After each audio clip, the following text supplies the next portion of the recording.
So, karga na naman ngayon sila mga kabagang. Mga gamit. Yan. Si Wangbo at saka si... Ano ang pangalan mo pare? Ha? Haba kasi ng pangalan nito eh. MMK. Ano yun? MMPZ Vlog. Pakipalo lang pa sa kanilang dalawa mga kabagang. So, ngayong araw, magkabit sila ng stainless para sa railings. So, mamaya, ipapakita ko sa inyo mamaya.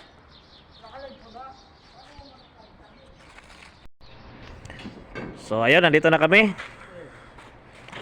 Dito na kami sa area.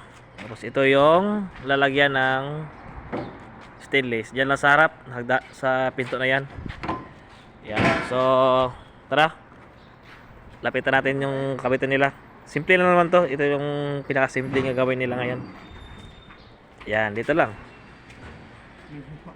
Dito lang sa may gilid na yan. Isa, dito. Tapos dito. Yan, dyan sa may gilid. Yun lang ang paglalagyan nila ngayon. So, stainless. Ano stainless? Stainless? Yan. So, yung sasakyan namin.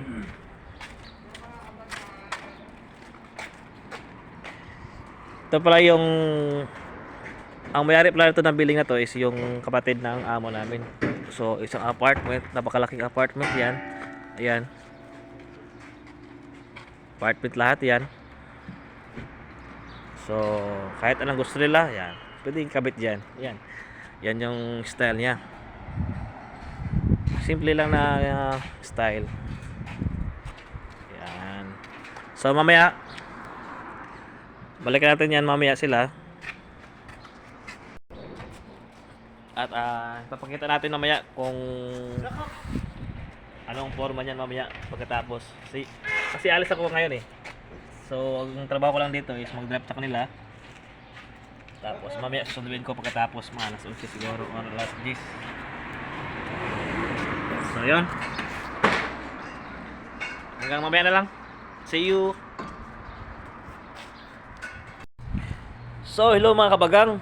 Kahapon kasi hindi natin na videohan yung kahapon yung gawa na stainless. So ngayon, nandito na ako ngayon. Yan, tapos na sa likod ko. Yan. Simple lang. Yan. Kabit na. So ganyan lang yung ginawa nila kahapon ano. So hindi ko na videohan kasi medyo alang-alang na sa oras at saka madilim na. So ngayon na lang. So ayan pala yung ginawa nila kahapon. Yan, simple lang. Simple lang. Yan. So, ang ganda talaga no pag may stainless yung railings yung hagdanan. So, stainless pang gamit, ganda.